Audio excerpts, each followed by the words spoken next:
What's wrong with this work for the dole scheme? The element of compulsion is not a good one. And I think by waving a large stick, and clearly, you know, the 3 days of work will reduce your dole. That's a big stick, and it's punitive. And so, although certain things will get done very slowly, there'll be a little bit of productivity. It'll be done with an element of bitterness, which I think is counterproductive for our society.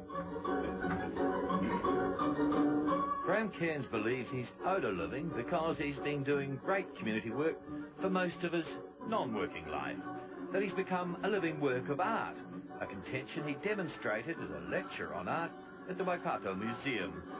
But as always, this eccentric had a stunt or two to make his point. So, is that all it is? Just costumes? Is there nothing left? Is this all I am, just costumes? You have a theatrical bent. Why can't you just join repertory and have a balanced life like most other people? Because I'm not an actor. I'm a living work of art. Although I do some acting, my entire life is a piece of art. Of course, art is very subjective. Very subjective. That's true. And the ability, my ability to convince the rest of the world that what I'm doing is art, is the key to my success. In a sense, you're a cop-out. You've opted out. In a sense, yes. In a sense, I'm a complete cop-out. But in another sense, I am society. I am an example. I'm a pimple on the face of society. I demonstrate through farce and through bizarre example what is wrong with society.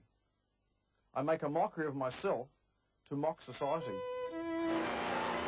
Graham Cairns has had plenty of opportunity to do just that, like the time he took a balloon flight so he wouldn't have to fill out the government census.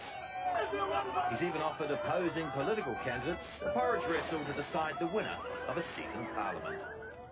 He built Fridgehenge 4 years ago with 41 refrigerators on a Waikato farm to celebrate the summer solstice.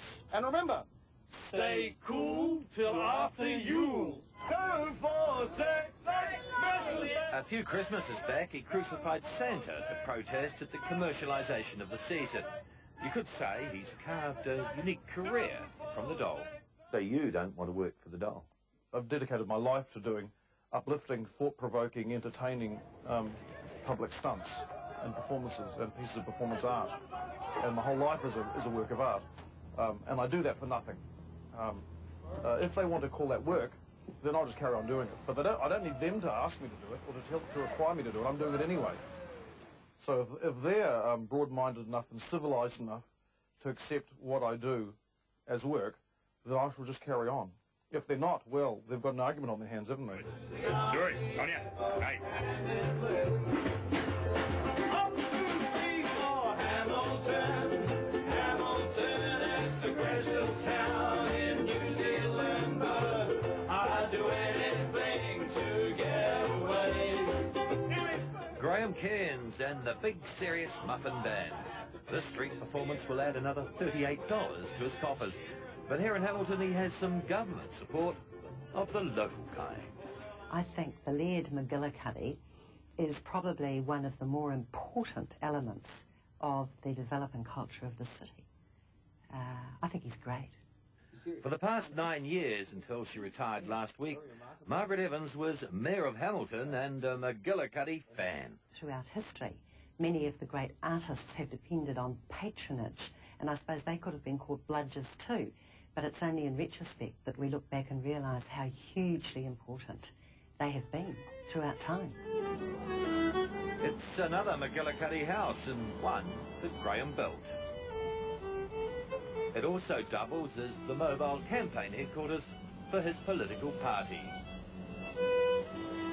And with this party, there's always time for a cup of tea and a breather. A cafe or anything here? Yeah. But on this truck, Graham has no truck with the concept of working for the dole.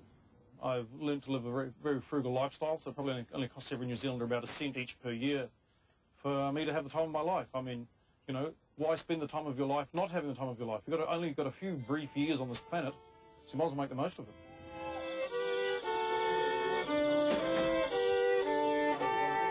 The McGillicuddys have managed to make a meal out of being happy on the dole. Or in this case, a clan banquet with the haggis as the guest of honour.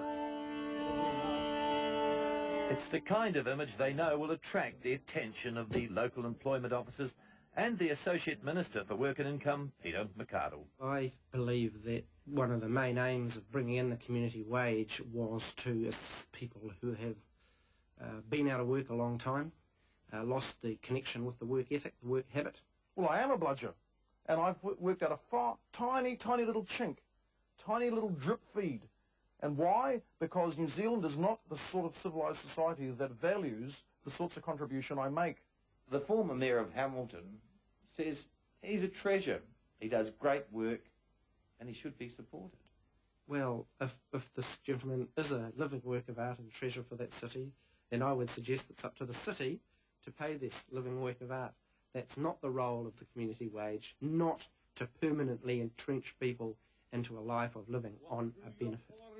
The Laird's argument that he should be subsidised by the state may have kept him fed in the past. And cut you up with ready slate.